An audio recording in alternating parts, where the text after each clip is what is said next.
The most beneficent, the most merciful. Bismillah ar-Rahman ar-Rahim.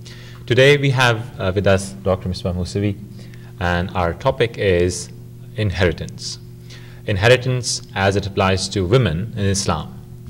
So before we begin our topic for today, I would like Professor Mesbah to elaborate a little bit about women's financial status in Islam, because inheritance is definitely a part of a whole financial system given by Islam. So I would like Professor Mesbah to guide us on the financial status of a woman in Islam. Bismillah ar-Rahman ar-Rahim. In the name of God, the compassionate, the merciful, and thank you for the question. For sure this question is related, or a follow-up question with regard to the topics that we had before about the woman's rights in Islam. And we have mentioned in our discussion before that Islam has liberated women's rights, has liberated women and give full right of personhood to women. And in our series of discussions, we have mentioned that in other societies, non-Muslim societies, before Islam, even after Islam, even sometimes 1 millennium after Islam, still woman has been subjugated to men. And we have mentioned even before, if you remember, that the right of ownership for women was ignored by non-Muslim societies. Even by English common law, which developed from the 12th century onward, if woman had owned something, for example, a woman inherited something from her parents, or she worked hard by cleaning, cooking, being nurse in other people's houses, or making business, and she could earn something. As soon as she got married, all her properties would automatically be transferred to her husband. So women had no right for ownership until 19th century. Just in 1840, I get United States and British parliaments tried to pass legislations with regard to protecting women's properties and ownership from her husband. That was the case. That's just, I give you one example of the situation of women before and after Islam. But Islam, 14 centuries ago, more than 1 millennium, has acknowledged the right of women for ownership. Just to give you one example, the marriage in Islam is based on 2 pillars. One is that the woman or the bride express her, consent about the marriage. That's the first point. To say, qabiltu, I agree, I love, I accept this marriage. And the second is the dowry as a sign of gift or a sign of love, which is coming from the husband to the wife. And the wife had full rights to spend this dowry for any way that she wanted to spend. So the right of ownership, which was granted in Islam, even as I mentioned, centuries after Islam, was ignored, and Islam has liberated this right, has liberated women, and gives this full protection of women's right to ownership. So what effect marriage has on a woman as regards her property ever since Islam has been revealed? So what was Islam's view when a woman got married? What changes occur, if at all, in her own? Suppose she had some property, some wealth, anything, gold, anything, and she got married. what changes would occur? According to Islamic law and Sharia, there was nothing to change the ownership of the woman. If she had owned something besides the dowry that she is getting from her husband, all was hers, and no one else had right to interfere in her ownership.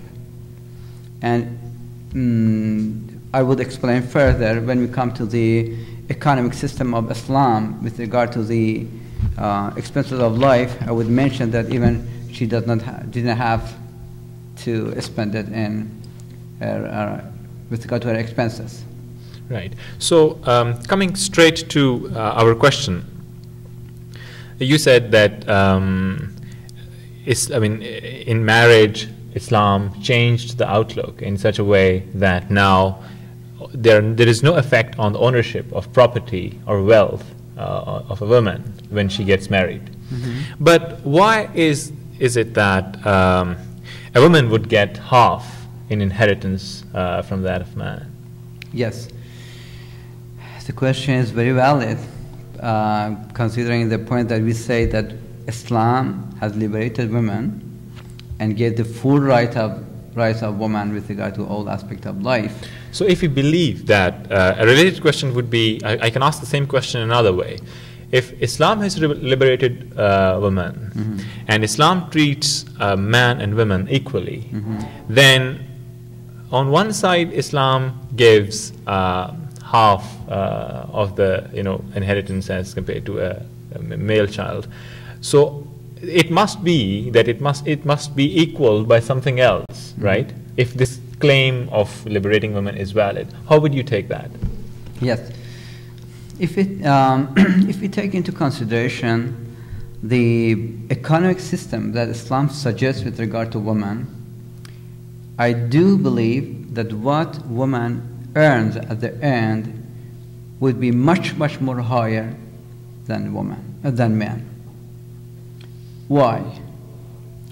This why is very important to know.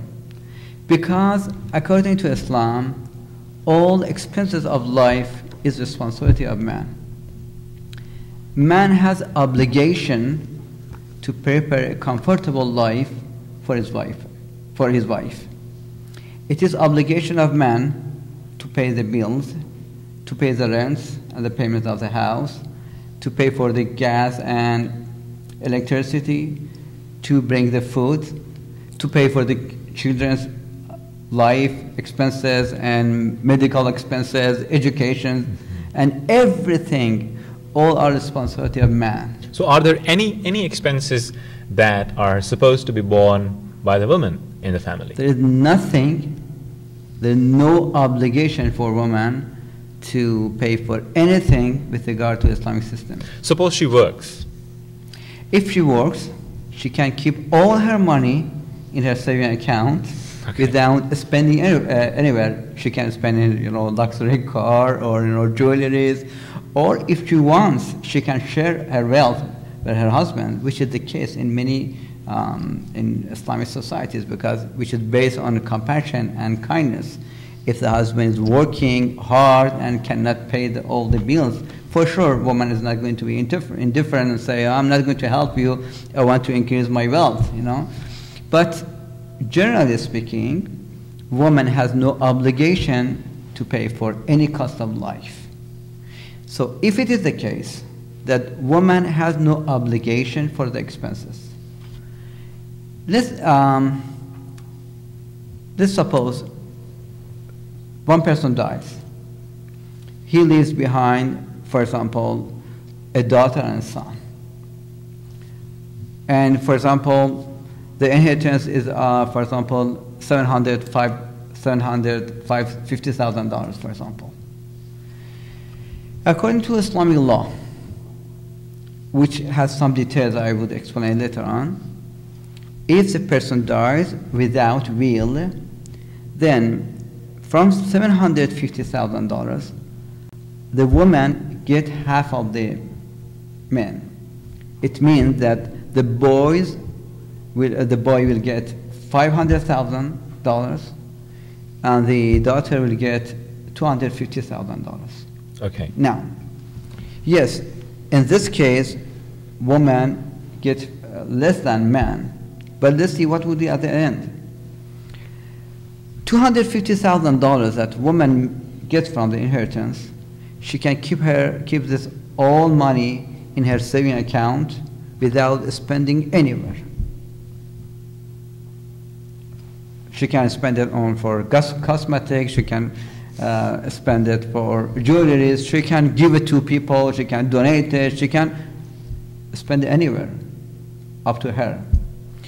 But when we come to $500,000, this $500,000 is the responsibility of man to spend it for his wife, for his daughter, for his son, for his parents if they are alive and one of them are alive and they are in need.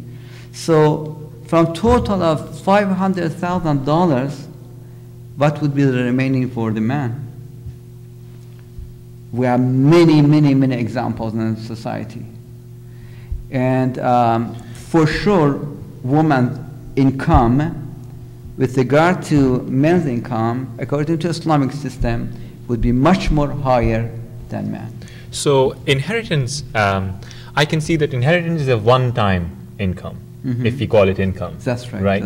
But the expenditure that the man does is a recurring expenditure. That's right. Which means that if, no matter how much money he has inherited, maybe it's more than anybody, but it will inadvertently, it will definitely decrease with time. That's right. And at the end, for sure, what women will have in their account would be much more than men. And just to give you one example, Brother Sajid, when you are in university, you have different courses. You make A in one course, you make B in another, and like C in another. At the end, the average would be considered as your mark, final mark. When we come to the economic system that Islam proposed for both man and woman, yes, for sure, with regard to inheritance, let's say man get A+, and woman, let's say, get, for example, B-. But when we come to the expenses, woman gets A+, because she is not going to spend it anywhere, but man gets, B-, if not say a failure. So at the end, for sure, what the woman is going to earn would be much more higher than men. So it's a system of give and take. That's right. Islam does not force, if you would allow me to use the word, blind equality on men and women. It distributes privileges and rights. That's right. To create a balance, right? And the privileges granted to women are far more than the man, it looks. For sure, yes. Because they have nothing to spend. Yes, because as you mentioned, Islam wants women to have financial security.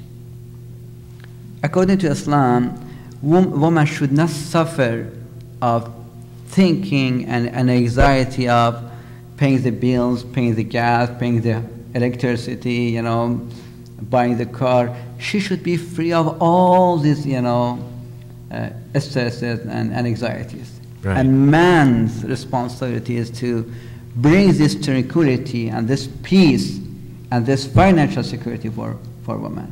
So woman has her free time if she wants to study, if she wants to work, if she wants to spend with the children. It is all her choices and up to her.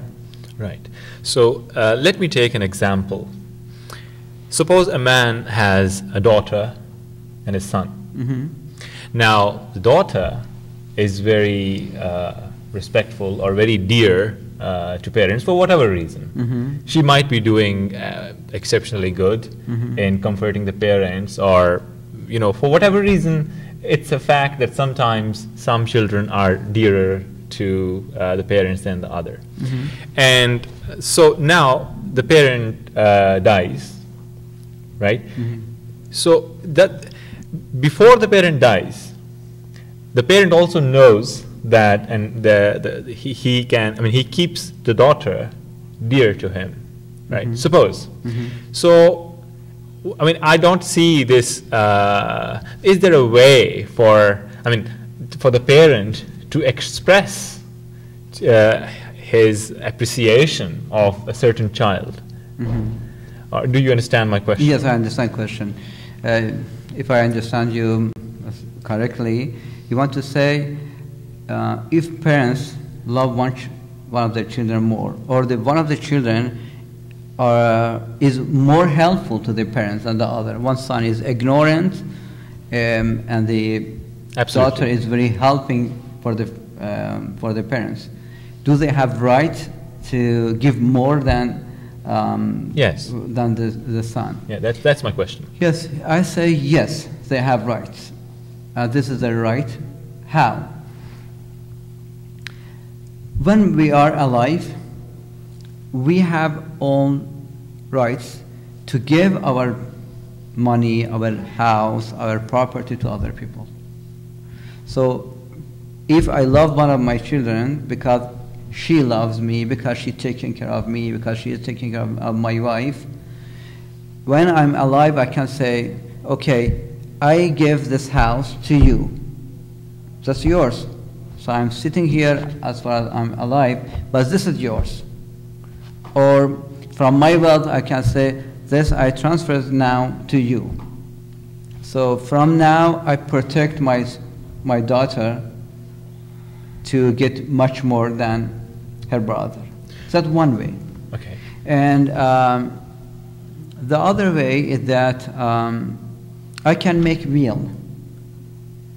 I say, okay, because of blah, blah, blah, I prefer that, for example, 1/3 of my properties go to my daughter, and the remaining will be distributed among them according to Islamic law or Sharia. So the answer to your question is yes, there are ways for parents to appreciate what their children have done.